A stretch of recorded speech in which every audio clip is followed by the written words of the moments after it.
Assalamu alaikum rahmatullah wa barakatuh.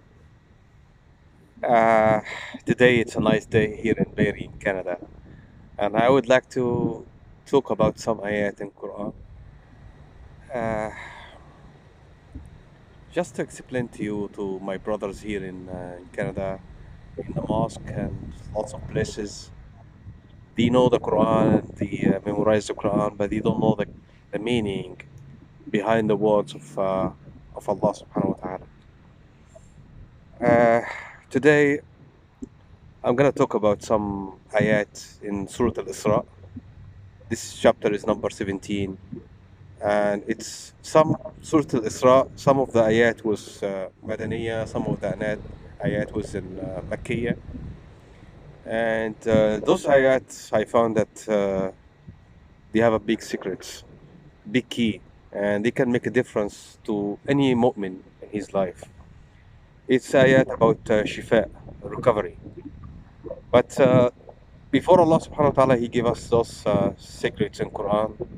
He gave us a condition to apply for anyone who wants to get this benefit from the Quran. And also after He gave us those ayat, Allah subhanahu wa ta'ala, He remind us about what happened to us after we get ni'mah min Allah. So the ayat starts with number 78, Surah Al-Isra. And Allah subhanahu wa ta'ala, He said, أعوذ بالله من الشيطان الرجيم بسم الله الرحمن الرحيم أقم الصلاة لدلوك الشمس إلى غسق الليل وقرآن الفجر إن قرآن الفجر كان مشهودا. أقم الصلاة لدلوك الشمس. This ayah is start to talk about the pray. You have to pray the 5 times, and especially to read or recite the Quran at the time of Fajr, which is very important. Which unfortunately I see lots of brothers, they finish their prayer at the Fajr and they start to read books of Bukhari and the Sirah, and they waste the time, the moments which Allah subhanahu wa ta'ala, He gives us moments us to read or recite the Quran at this time. And if you see that أقم الصلاة لدلوك الشمس إلى غسق الليل. أقم الصلاة, perform your prayer.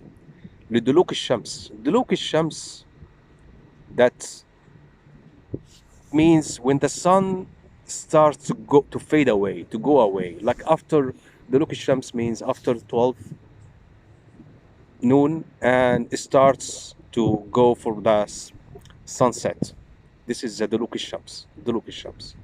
So Allah subhanahu wa ta'ala, He means the Salatul Zuhr, which is the time of the prayer when the sun is perpendicular on the earth. And also it includes the Salat al-Asr. It includes also the Maghrib Salah. And Allah subhanahu wa ta'ala said, أقم الصلاة لدلوك الشمس إلى غاسق الليل, and to the darkness of the night. And He said after that, wa Quran al-Fajr. It means that the Quran at the time of Fajr has the same benefit of all the other prayers. There is wa. Wa means this comes after that. But this is also has a big benefit. I'm not saying the same benefit, but Quran al-Fajr, recite or read the Quran at the time of the Fajr, it has lots of benefits. Inna Quran al-Fajr kana mashhuda.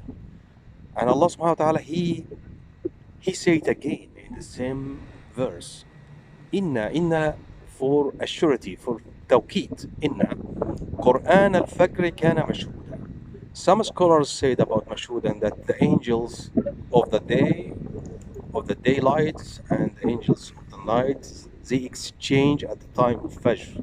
That's why it's witnessed by those angels at the time of Fajr. So this is the first ayah in Surah Al-Isra, number 78, which Allah subhanahu wa ta'ala, He starts to ask us to perform the prayer after the sun starts to fade away till the ghasaq al-layl. And after that He said, wa Quran al-Fajr, the Quran at the time of Fajr, the dawn time. Inna Quran al-Fajr kana mashhuda. And after that, this is the first ayah. So before we get the verses of the cure or recovery, we have to do that. We have to know that we have to pray the 5 times and you have to recite or read the Quran at the time of Fajr and you know the benefits. And after that, Allah subhanahu wa ta'ala, He said, وَمِنَ اللَّيْلِ فَتَهَجُّدْ بِهِ نَافِلَةً لَكَ عَسَى أَنْ يَبْعَثَكَ رَبُّكَ مَقَامًا مَحْمُودًا. And from the night, start to recite some of those Quran or pray with this Quran. نَافِلَةً لَكَ. It's something extra for you. عسى أن يبعثك ربك مقاما محمودا. Wishing Allah may at the day of judgment He can give you a better place, a better spot in the paradise.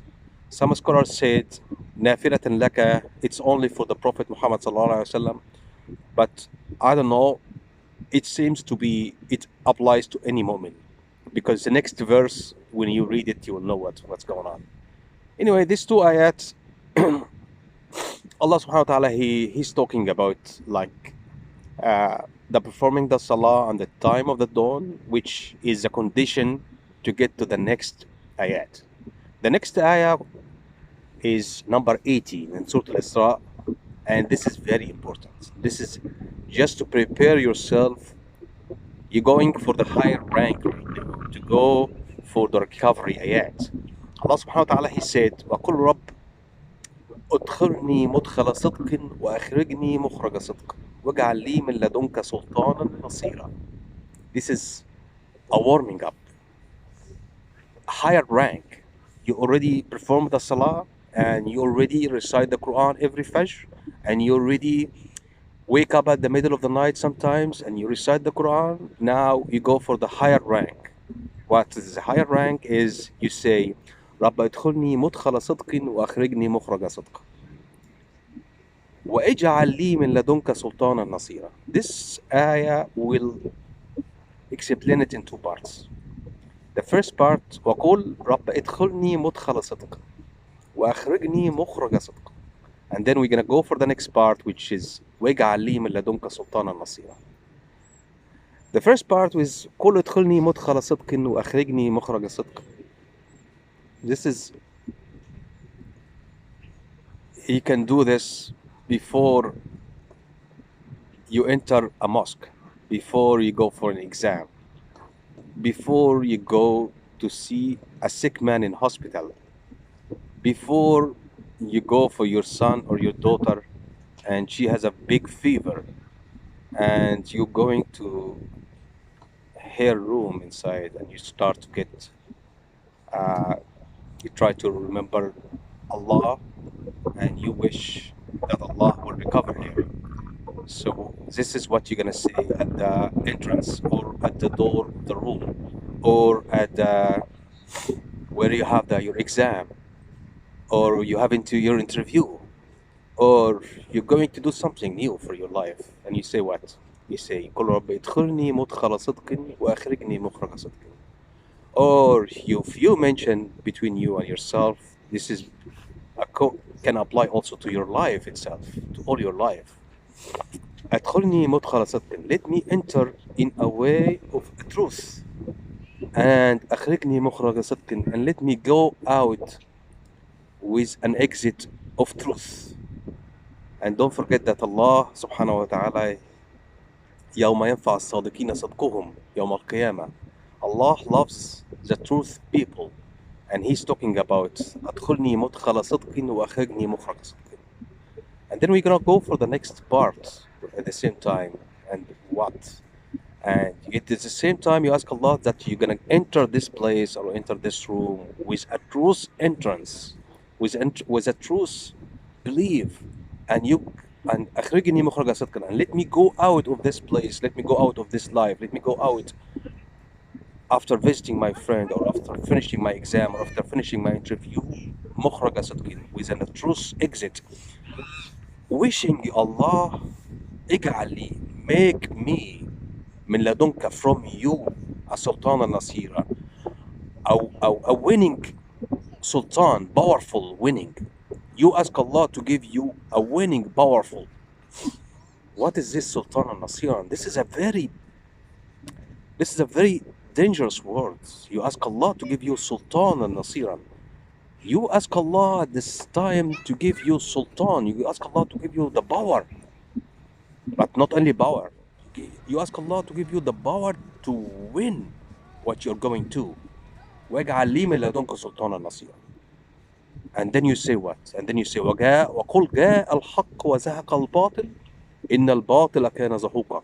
And then you say that the right has come and the batil has gone. إن الباطل كان زهوقا. The batil was zahuqan, was very, very, like, zahuqan means like, very bored and has been gone away. So when you recite those verses at the time when you go to the sick man or you're to interview, and you at the same time you think about, you glorify Allah subhanahu wa ta'ala, and you think about him in your mind, and you visualize the day of judgment, and you think that Allah will give you the power, sultanan nasiran, and then you recite the next one and you say وَنُنَزِّلَ مِنَ الْقُرْآنَ مَا هُوَ شِفَاءٌ وَرَحْمَةٌ لِلْمُؤْمِنِينَ. Allah subhanahu wa ta'ala, he said وَنُنَزِّلُ مِنَ الْقُرْآنِ. Allah subhanahu wa ta'ala, he will send down from what? From the sky? No. Allah subhanahu wa ta'ala, he said وَنُنَزِّلُ مِنَ الْقُرْآنِ. He will send it down from the Quran you are reciting. مَا هُوَ شِفَاءٌ وَرَحْمَةٌ لِلْمُؤْمِنِينَ. What has the recovery and the merciful to the mu'mineen? It's only to mu'mineen.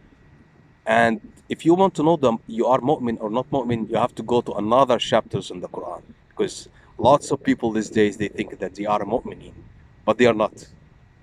Like, there is a lots of condition. You have to read the Surah Al-Mu'mineen, you have to read the lots of verses in Quran, and you have to examine yourself. Are you a mu'min, truly mu'min, or are you just performing the prayers and go for Hajj every year, and you give some money every year to poor people, and you think that you are for mu'mineen, and you claim that why this doesn't happen to me. No, it doesn't go this way.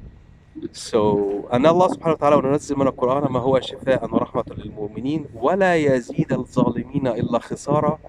Allah subhanahu wa ta'ala, he mentioned that the zalimin, the people who are not following the justice and make zulm to other people, they only gain more khasara. And this is true. Allah here didn't say about kafirin, and Allah didn't say about mushrikeen, because unfortunately there's a lot of people who are mu'mineen, but at the same time they are zalimin, so, like, you have to follow what is written, and you have to focus in every word it's written in the Quran. And this is what we are saying about tadabbur. There is a big difference, as we mentioned before, between tafakkur and tadabbur and read and recite. The word tadabbur comes from the dubur in Arabic language, which comes from the back of the thing. Tadabbur means you read the words, you read the sentence, and then you think about it while you are reading it, and you keep thinking about the meaning after you finish, and you apply the meaning about yourself, about your family, and then you keep reading it again and again and again. You can read the same verse or same line 10 times, 20 times, you didn't get the meaning, and you start to get the meaning, and you keep continuing reading, and then every time you read the Quran, you read the line, you get different meaning, and this is a tadabbur. But when you say tafakkur, it means just think about the meaning and the words only while you are reading it, and as soon as you finish, you just do something else. There is also difference between reading and recite. Like, recite is like having some rhythm while you are reading the Quran. You read it slowly and you think about the meaning. But Allah subhanahu wa ta'ala, when he mentioned the time of Fajr, he didn't specify if it's reading or reciting. He said وَقُرْآنَ الْفَجْرِ. And Allah subhanahu wa ta'ala, he mentioned after that وَإِذَا أَنْعَمْنَا عَلَى الْإِنسَانَ أَعْرَضَ وَنَأَى بِجَانِبِهِ وَإِذَا مَسَّهُ الشَّرَّ كَانَ يَئُوسًا. Allah mentioned that. And after Allah subhanahu wa ta'ala, he will give you some benefits of recovery for your son, or some happens to your interview, or a progress in your life after the dua you did. Allah subhanahu wa ta'ala, he mentioned the consequences which always applies to people. And he said, وَإِذَا أَنْعَمْنَا عَلَى الْإِنسَانِ, and when we give some benefit to the human beings, أَعْرَضَ وَنَأَى بِجَانِبِهِ, he gave us a sight and he goes away. It means he doesn't think about Allah anymore because he's happy what he got. Like, you got your interview and you get a new job, you get the money, then you forgot everything. You forgot that you asked Allah about it and Allah gave you those stuff. Your daughter she was in hospital, she was sick, and you just forget that Allah gave her cure and Allah will save her. And وإذا مسه الشر كان يئوسا. إذا مسه الشر. And if he got some shar, some evil or some bad ضر in his life, كان يئوسا. He become depressed in his life, which is not good. Like, you have to be patient and you have to accept the destiny which Allah written to you. Anyway, we'll continue again in another video. Thank you very much for listening to my video. And this is Muhammad from Mary from Ontario, Canada. Assalamu alaikum wa rahmatullah.